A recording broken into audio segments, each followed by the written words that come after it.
and I hope that you have all had a brilliant week. Didn't we have some fantastic snow last weekend? I wonder if you managed to get out and have a bit of a play in it. Maybe you went sledging or built a snowman or maybe even an igloo. I think I managed to find a few photos from Facebook of some of your snowmen, so see if you recognise any of these. I had a little bit of a go at making a snow angel, so that was good fun. But it'd be really nice to catch up with you and hear all about your snowy adventures. So if you want to join us today on Zoom at 10:30, then it would be lovely to see you. If you need the password at all, then just get in contact with me. All the ways you can do that are in the description box underneath the video. Now though, let's take a look at this week's video.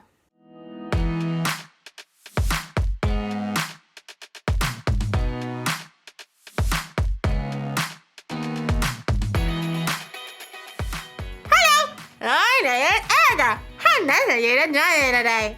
Did you understand that? I said, hi, I'm Erica. How nice of you to join me today. This is such a fun game to play, and it's really funny. Here's the rules. You put this thing in your mouth. And then you say things and he all trying to guess what you say. People have to guess what you say. You try it. Today, you're talking about responsibility. So you can be trusted with what is expected of you. Did you get that? Well, just in case, today we're talking about responsibility. Responsibility is showing you can be trusted with what is expected of you. I think you're saying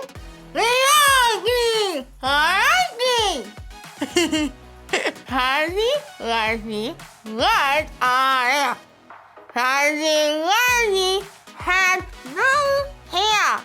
Hazy, lazy, Sometimes I'm gonna clear up. Wow! It's really hard to communicate with that thing in your mouth. Could you understand anything I was saying? I never realized how important my words were until I had them taken away from me. Today's Bible story is all about how important words are and how we should use them. I think this will be a very important lesson for all of us to listen to. So, see you soon! Did you get it? Huh? Everything going? Huh? The Bible. It's 66 books of history, stories, letters, and poetry that fit together to form God's one big story. The epic adventure of how He created us and loves us so much that He made a way to rescue us. As we travel through the Bible, from Genesis to Revelation, we discover people who met God and found their lives changed forever.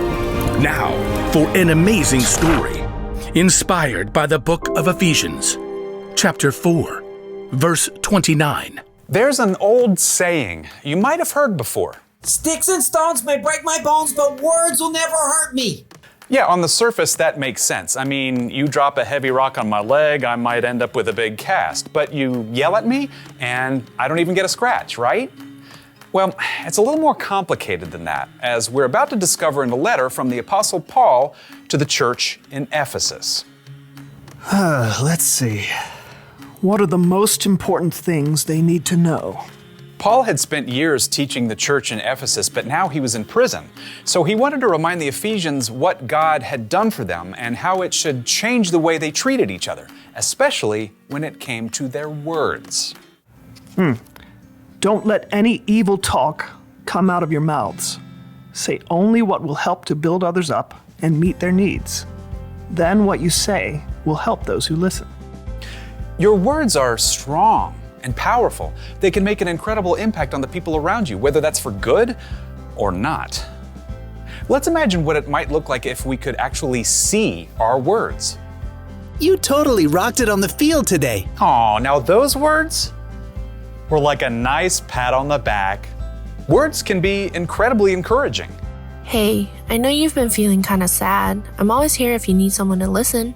That was comforting. Just like a cozy blanket and warm cocoa.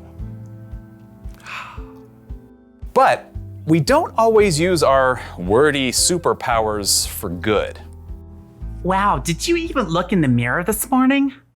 Ouch. Oh, that burned. Things are getting messy here.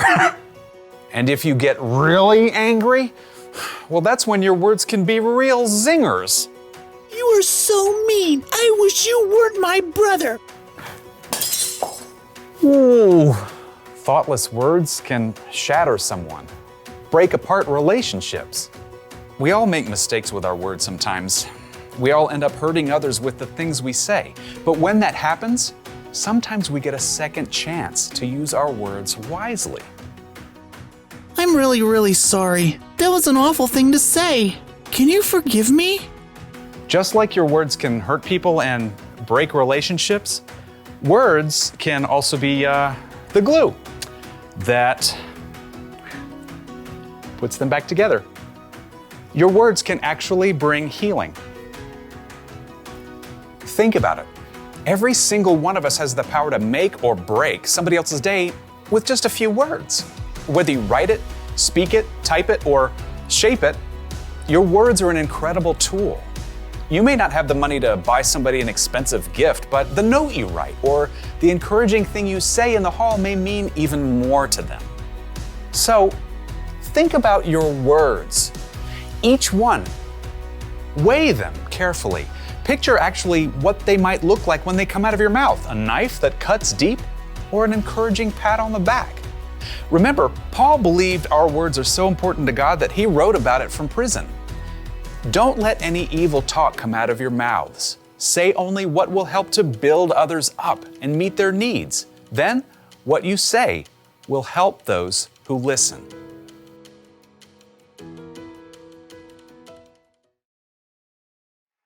Sticks and stones and wood can never hurt me. Have you heard that phrase before? Oh, I said, sticks and stones may break my bones, but words can never hurt me. Do you think that's true? I mean, I guess a word is never going to actually break an arm or a leg, but can someone's words hurt you? I think so. How about this? Have you ever hurt somebody else with your words? I have. Why do we do that? If we follow Jesus, it's our responsibility to use our words wisely. The Apostle Paul wrote, "Don't let any evil talk come out of your mouths. Say only what will help to build others up and meet their needs. Then what you say will help those who listen." Our words should be helpful. We should use them to encourage people. You're doing such a great job. I'm so proud of you. We should use words to comfort. It's going to be okay.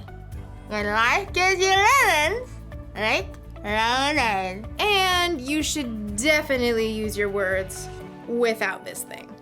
It's not always easy to control what you say, but a good place to start is to try and think before you speak. Think. Are these words helpful or hurtful? Do they build up or tear down? Take a few seconds, especially if you're mad or upset, to think before you say words that hurt. Here's the rule for life to remember today. Use your words wisely. Simple to say, not so simple to do. You're going to need God's help for sure. So, to sum up, sticks and stones and great lions. But words may also hurt. Alright, here you go. Are you get it?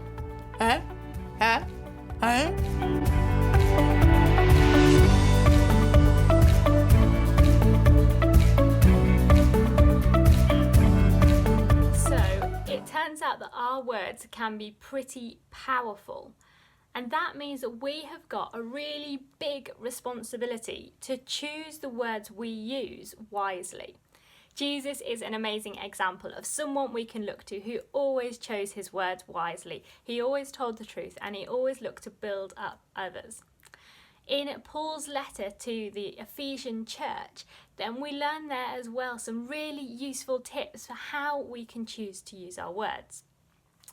This week for your challenge, I would love you to write a letter to your friends. Maybe just choose one, or maybe you've got a few friends that you would like to encourage this week. and think carefully about the words that you use to write your letter.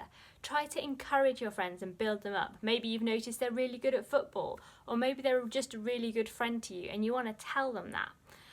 Then when you finish writing your letter, you can add a picture or decorate it with some stickers and pop it in a post box so that it gets to them while we're still in this time of lockdown when we don't get to see our friends quite as much. Imagine how much that will encourage them and put a smile on their face this week.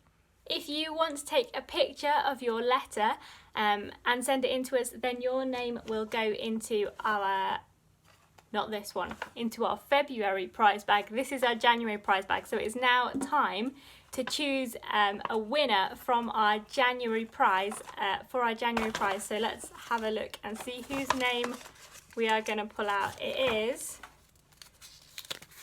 Harry. Well done, Harry. You are the winner of our stacking chair. Oh, the light's a bit shiny there. You're the winner of our stacking chairs game. Congratulations to you. I hope that you are all having a brilliant week this week. If you're able to join us on Zoom at 10:30, then I would love to chat to you then. If you're not able to join us on Zoom, then I hope you have a brilliant week, and I will see you in our next video. Bye!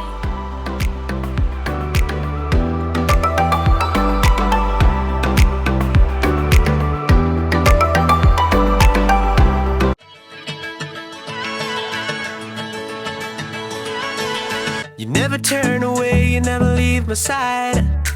And every time I call your name out just to find that you're already right here with me, never been alone.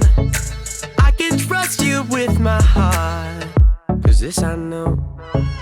You are always faithful, you love me from the start. No matter what I'm facing, I will trust you with my heart.